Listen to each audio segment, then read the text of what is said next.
Malika, the Warriors and Suns are being very aggressive, and Stephen Curry, Kevin Durant, their paths are somewhat intertwined here for the February 6th NBA trade deadline, because the Phoenix Suns and the Warriors are shaping up right now, from my understanding, up to the minute in this NBA trade deadline to being the two likeliest landing spots for Miami Heat star Jimmy Butler in a trade. And the Heat and Butler, they have a goal in mind right now ahead of next Thursday's deadline, and that's finding a trade out of Miami. And the Heat have been engaged in conversations with both the Warriors and the Suns over the last several days and the last week. Also a couple of other teams on the periphery, but that's really where the focus of most of these conversations have been. And the Warriors front office has been operating very opportunistically ahead of the deadline next week. Jimmy Butler, other players like Zach LaVine, Nikola Vucevic as well. And we know from the Suns' perspective, Matt Ishbia, their owner, has been aggressive trying to figure out a championship team around Kevin Durant and Devin Booker. I expect that to continue. The Super Bowl is about a week and a half away. This might be the Jimmy Bowl tonight. The Jimmy Bowl tonight in the second game of our doubleheader. Shams Charania, thank you so very much. And then there were two. Stephen A., which of these two teams, Shams is saying it's basically narrowed down to the Suns and the Warriors here, need Jimmy more? Absolutely the Phoenix Suns. Absolutely, because guess what? Nobody has but so much expectations for the Golden State Warriors. Even with Jimmy Butler, how far are they really going to go? We know about the greatness of Steph Curry, but in the same breath, you look at the rest of the parts that they have assembled, it doesn't speak towards a championship. You got Kevin Durant and Devin Booker on the same damn team. You got talent on that squad. You got size and Nurkic, even a Plumlee, for crying out loud. You look at a guy like Jimmy Butler and what he can infuse inside that locker room. You're going to start thinking about championship, because the one thing that we say about the Phoenix Suns is that they're a bit soft, meaning finesse. They don't have rough riders on their squad. That changes if Jimmy Butler arrives with the rest of the pieces they have. I agree with you. And I'm looking at the roster outside of KD and D-Book. When you talk about the Phoenix Suns, they just got the young fella Richards, who's a live threat, a pretty damn good rebounder. You have Tyus Jones, who is one of the best, floor generals far as knowing his role. Yeah. Plumlee coming in off the bench. You add a guy that's going to ruffle the feathers. Jimmy Butler is a guy that's going to be an instigator, not a retaliator. Right. Again, I agree with you when you say the Golden State Warriors. Even if they do get Jimmy, that doesn't move the needles. Yeah, Jimmy Butler is the definition of ruffling feathers. We're seeing that right now. But Malika, you said something that really just answered the question for me. It stopped me in my tracks. There's only a half game's difference separating the Warriors and the Suns. And we all know how depleted the Warriors have been without Kuminga, without Draymond Green, knowing that Steph, Perk, you say this all the time, Steph is the only superstar that doesn't have a number two out there to ride with, right? The Phoenix Suns have that, and still yet they are right next to the Golden State Warriors. That is extremely alarming.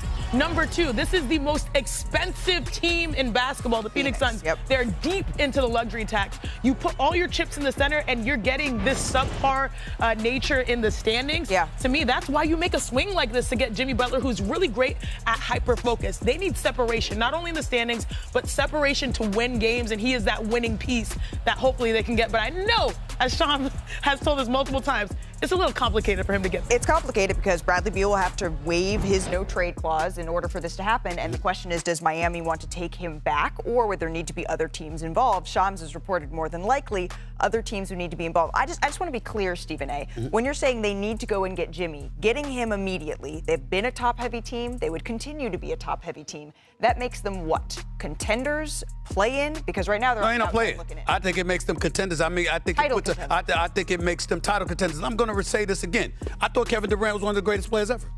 I thought Devin Booker was that dude.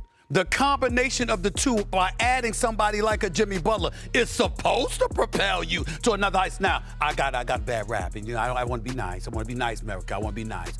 I am not trying to be insulting here. I'm just calling out facts. You sound presidential. Kevin Durant, I approved that message. Kevin Durant. Oh, here we go. Kevin Durant. He's got the numbers, y'all. Kevin Durant has gone home in the first round 2 of the last 3 years. The third time around, the only reason he got out of the first round in a lot of people's eyes is because Kawhi Leonard went down. I'm just saying, when you look at the Phoenix Suns, this man is too great to be home in April. He's too great for that. Devin Booker's too great to be home in April. You get that piece, you position yourself to compete for a title. Well, the Suns, they're 14-9 when all their big three play so far this season. Yeah, but it's a lot different with Jimmy. Jimmy is an alpha, right? Kevin Durant, Devin Booker, I'm not ready to say and anoint them that They need an alpha. They're not alpha. And that doesn't mean that they're not great players. They are Alphas great. can come in different forms. You Right, can have best correct. players that are alphas, or you can have Draymond Greens that are alphas. But lastly, I'll say the only thing that worries me about the Suns, they have the second fewest paint points. So I think like 42 points per game. They're going to Jimmy need can post up. Jimmy can post up? Okay, that's your solution? All right. Who do you I need my man Windy. Let's get a Windy watch. Everyone get your fingers in the air and wave them around like you just don't care, because there is huge news. Two enormous stories that I've seen come up over the last couple of days, and we have the NBA trade deadline. So my man Windy is live with us here on Get Up. Let's start with the trade stuff. Let's work our way through that quickly, Windy. What am I hearing about De'Aaron Fox? Start with him. Yeah, he's definitely the biggest name on the market right now, Greeny. And there's a number of teams that have expressed interest in the Kings and trading for him by next Thursday. Now, I don't know if they're going to be able to put that together by then. The San Antonio Spurs are the team that everyone's watching, because that is the team that apparently Fox wants to go to. He's got 1 year left on his contract. So if he goes to a team where he tends to sign, that's going to be something. But Stephon Castle is the key factor in that one. Because Castle is the key piece that you would want in that deal, and they love Castle there. Then you got Jimmy Butler. The saga continues. Greeny, I wish I had an update. There isn't one. The bottom line is this. Phoenix is the team that wants him the most. Phoenix is the place Butler wants to go, but they have two gigantic problems. Bradley Beal has a no-trade clause, and they don't have a home for Bradley Beal if the Heat won't take him. The Heat right now won't take him, so they've been searching 2, 3, 4, 5-team deals they've been trying to put together, trying to solve that problem. They haven't done it. They have 6 days to figure it out. Watch out for the Warriors if that comes apart. Also, Brandon Ingram is a guy who's been on the trade block for months. But with these last few days, and in addition to Zach LaVine, same case, they've been on the trade deadline. I'm seeing a little bit of a warm-up out there in some talks involving these two players. Specifically, keep an eye on the Atlanta Hawks. They just lost their star wing, Jalen Johnson, for the season. They may start to get interested in making a move, especially for Brandon Ingram. Keep an eye on that. Okay. And Jimmy Butler, Let's go. They have the same goal right now between now and next Thursday, and that's finding a trade for Butler out of Miami. They are in active conversation. And tonight, actually, on ESPN, I would call it the Jimmy Butler Bowl. I know we got the Super Bowl next weekend, but this might be the Jimmy Butler Bowl tonight between the Warriors and the Suns. They're both two of the teams that I would look at right now that are shaping up to be likely landing spots for Jimmy Butler. The Warriors, we know all season they've been trying to get a star player to go with Stephen Curry and Draymond Green. And now when you think about Jimmy Butler and the motivation that Miami has, I think a lot of people are looking at the Warriors right now in a potential situation. Do you strike right now with him? And we know Phoenix, we've been talking about Phoenix for the last month and a half, 2 months regarding Jimmy Butler. That pursuit remains strong. It might be a deal that takes 3, 4, 5 teams, but the Suns are trying every avenue to potentially get a deal done. He has been suspended indefinitely. I think, the Miami has done a little bit to kind of poke him, to an extent. You think about it, he comes back to the team after a 2-game suspension, shows up to their shoot-around earlier this week, and basically Eric Spoelstra, from what I'm told, in front of the entire team, tells Jimmy Butler, tells the rest of the roster that Jimmy Butler will be coming off the bench moving forward for the Heat this season, that Haywood Highsmith will be their starter. And from that point on, Jimmy Butler, I'm told, just exited stage right, stage left, whatever you want to call it. He left the shoot-around, and that might be the last time Jimmy Butler is going to be around the Heat. But Miami wants shorter-term contracts. They want draft assets, and we'll see if they're going to be satisfied with that between now and Thursday. Boys. BC, De'Aaron Fox, from sources that I've heard around the league, he wants to play in San Antonio. That is his targeted preferred destination. He's a free agent in 2026. So theoretically, could the Kings just wait until the summer? Could they just wait until next season? Of course. But I think what we've seen here is the Kings getting out ahead of the inevitable and the inevitability of a trade around De'Aaron Fox happening in the summertime. And they are engaged in conversations.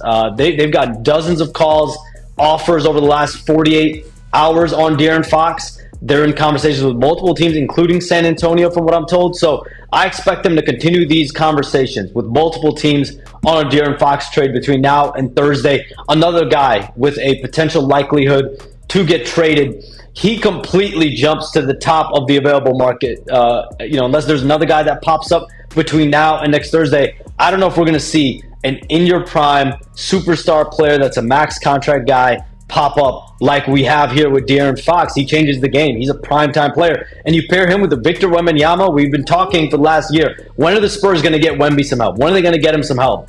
Here's their opportunity. Here's their chance. And we'll see if the Spurs sees it. What would that mean for Chris Paul?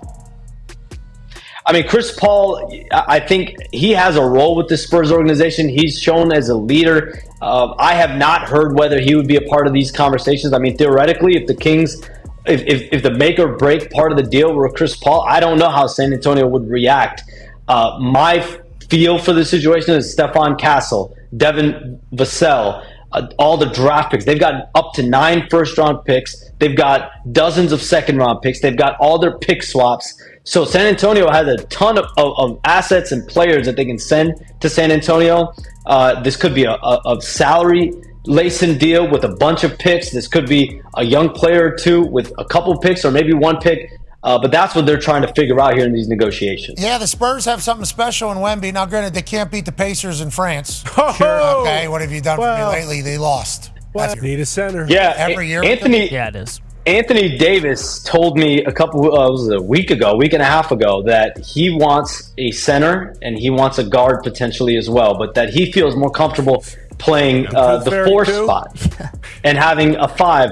Well, I will say they have 2 first-round picks they can trade. Come on. They got 1 in 2029. They got 1 in 2031. I want a coach. Give me a wing. I want to win a Royal Rumble. Ownership of the team. Well, listen. I think if the priority on the priority list, I think the center spot is probably top of mind for Anthony Davis. I think Anthony Davis and LeBron James.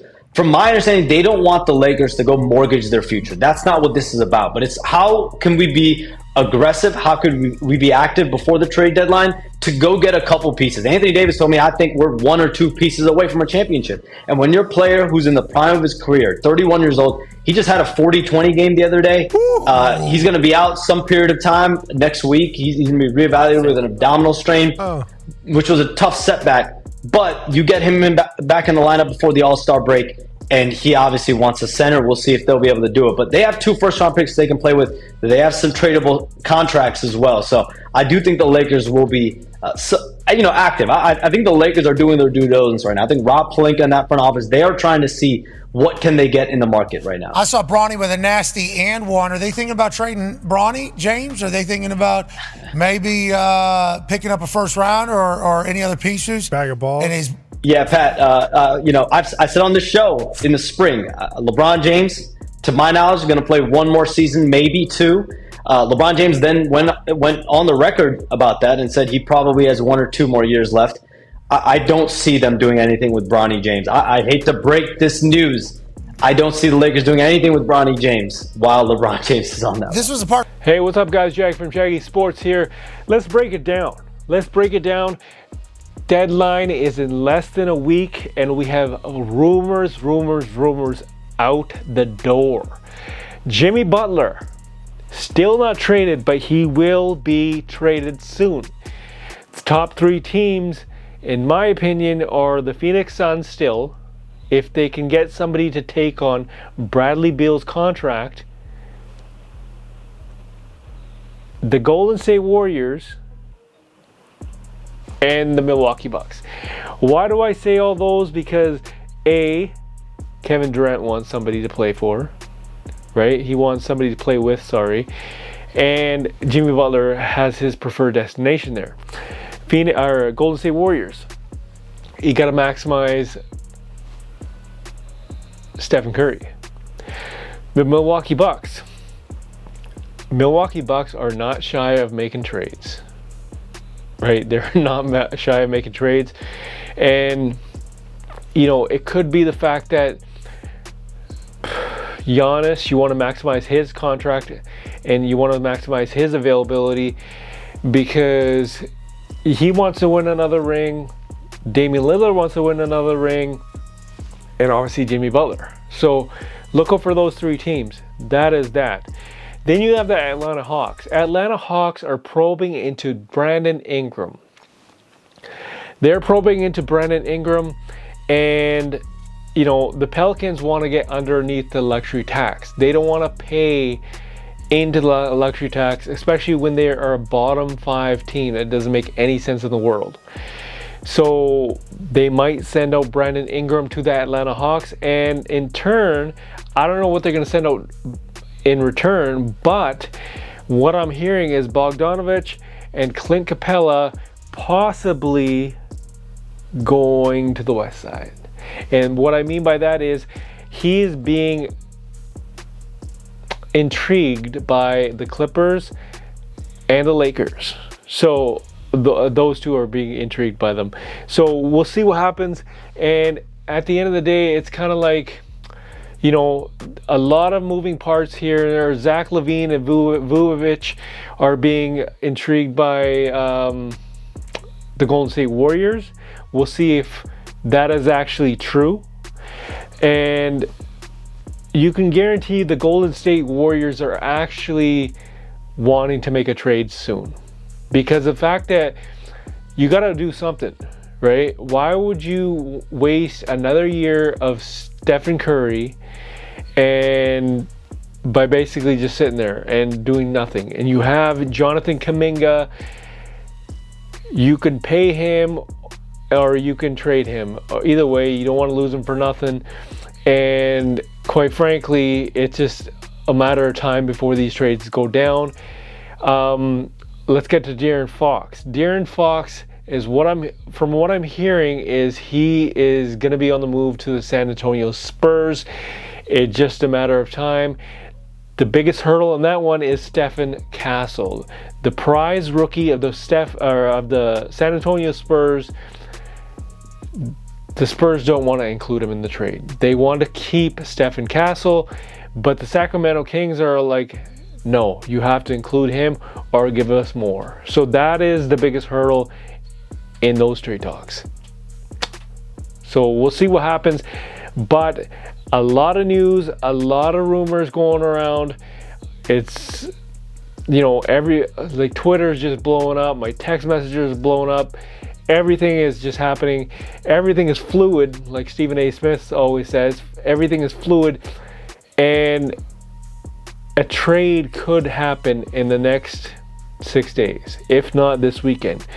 So look out for that. Like I said, the biggest names are out there to be moved are De'Aaron Fox and one Jimmy Butler. You know, the rest, Zach LaVine, Brandon Ingram, Bogdanovich, the list goes on. Leave a comment in the comment section. Tell me what you guys think about these trades and do they make any sense, or would you want to see these other players go to these other teams? Leave a comment in the comment section. As always, Jag from Jaggy Sports.